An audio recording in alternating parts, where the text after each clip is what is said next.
Welcome. Our spiritual exercise today is imaginative prayer with a guided meditation, and we're going to John chapter 6. For us in our Catholic sensibilities, this is a very cherished and sacred chapter within the Bible as Jesus is pointing us toward the Last Supper and the gift of the Eucharist and the Bread of Life discourse. Today, if you have time, I'm not saying that you might, but if you have time, maybe hit pause now and just read all of John chapter 6.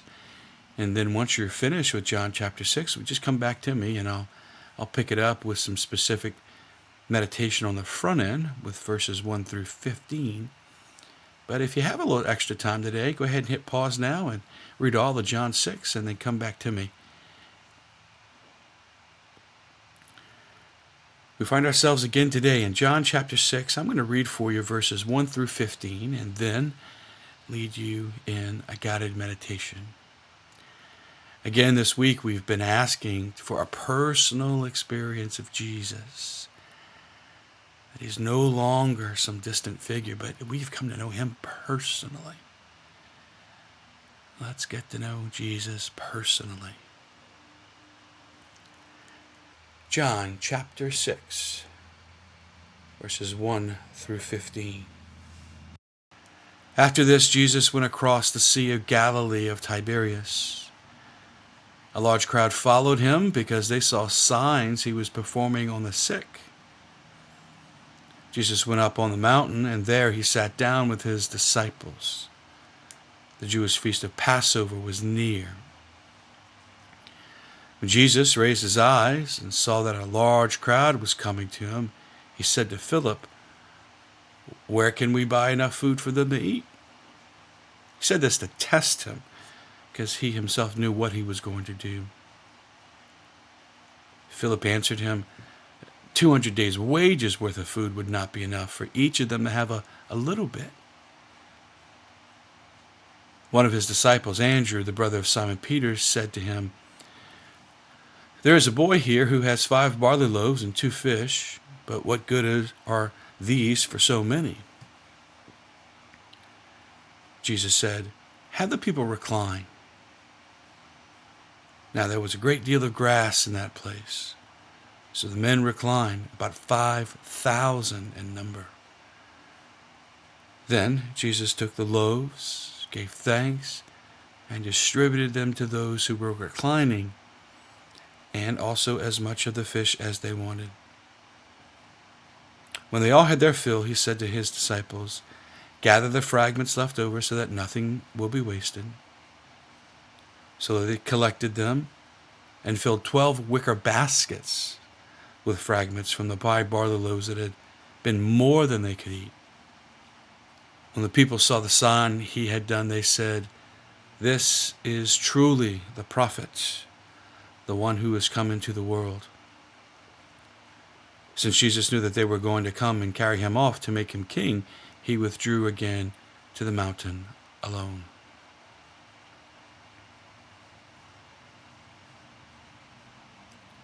Holy Spirit, we ask that you would inspire us.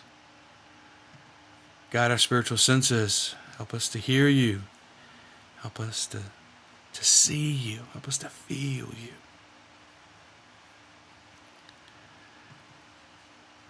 Guide us as you guided the apostles. I invite you to close your eyes. I want you to imagine this large, vast mountain.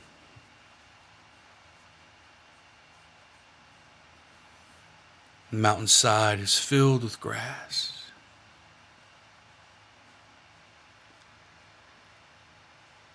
And as your imagination kind of brings you closer into the detail, imagine that you are sitting next to Jesus at the upper part of this mountain.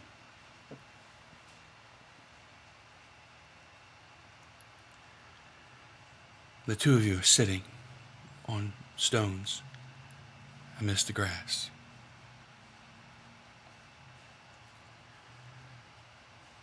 Just look at Jesus today. What's he like?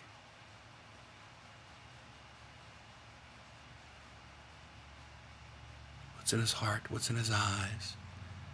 What do you feel coming from Jesus?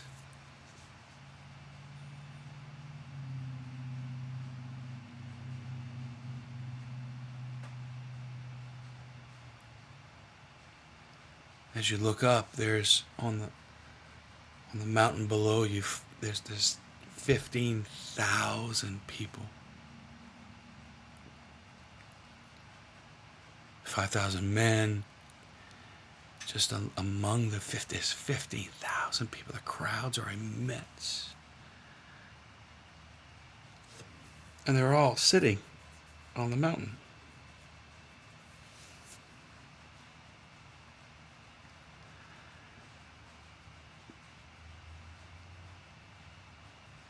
And you're sitting next to Jesus.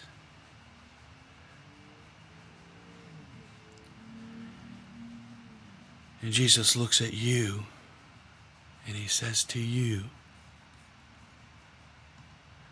feed them.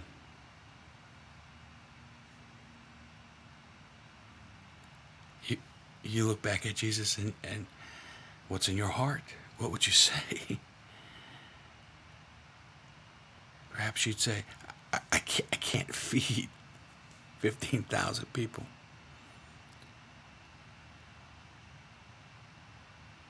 Jesus says to you, where can we buy enough food for them to eat? And you say back to Jesus, 200 days' wages worth of food would not be enough for them to have just a little bit.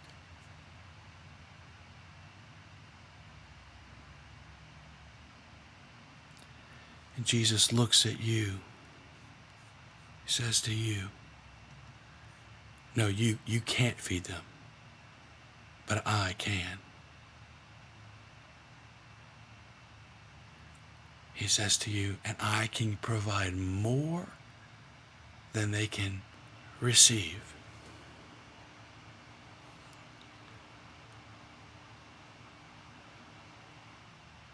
Jesus says, bring me the bread and the fish. And all of a sudden you're handed a wicker basket. You can feel the wicker in your fingers as it's handed to you. It feels like wood almost, a soft wood. As you look inside, you can see some dated loaves of bread and just a few fish. And as you hold it, you look up, 15,000 people. And you look back to the basket and it's just, how is he going to do this?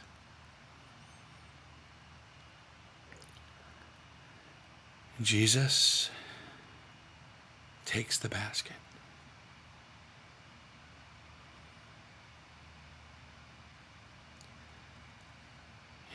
He holds it close to his chest, almost embracing the basket.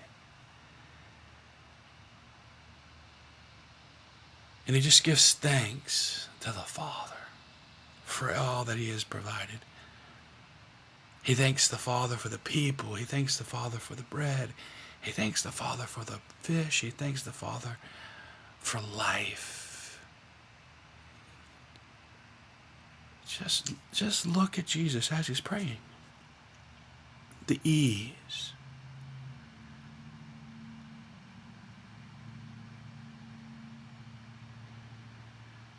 And Jesus gives you the basket back, and you just keep looking at him.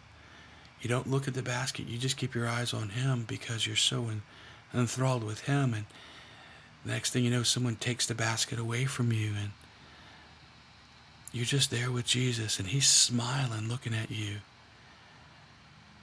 and says, I can provide more. And all of a sudden, as that basket just keeps getting passed, everyone has more than they need to eat.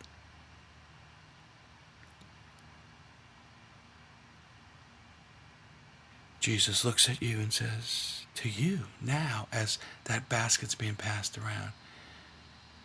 Did you believe that I would provide? He looks at you right now and he says, do you believe that I will provide for you?